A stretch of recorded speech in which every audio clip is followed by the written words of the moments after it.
О работе нефтебазы в поселке Тикси, об объемах работ, выполненных за период навигации этого года, смотрите следующий сюжет. Приказом генерального директора ГУП ЖКХ Республики в 2012 году был создан участок нефтебазы и автозаправочная станция в поселке Тикси ГУП ЖКХ Республики. Основным видом деятельности является прием, отпуск и хранение нефтепродуктов, а также обслуживание всех предприятий через автозаправочную станцию. В настоящее время работают на участке более 30 человек. В парке находится 22 емкости.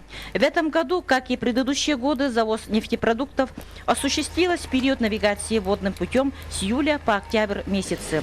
Поставщиками являются открытое акционерное общество «Саханефтегазбыт» и «Туймада нефть». С прошлого года реализуется продажа дизельного топлива для населения. В навигации 2015 года завезли полный объем нефтепродуктов. Отклонений от завоза нету. И филиал ГУП ЖКХ снабжает бензовозами для завоза котельного топлива в поселке Тикси-3 водонасосной станции. Навигационный период по Булунскому Улусу завезено 12 тысяч тонн нефти, 3244 тонн газоконденсата и 7557 тонн дизельного топлива. На сегодня проблемными вопросами является отсутствие лаборатории для выявления качества нефтепродуктов, поступающих в навигацию, реконструкция емкостного парка, подключение конторы к тепловым сетям ГУП ЖКХ Республики. Ольга Григорьева, Валерий Савельев, НБК Саха, Тикси.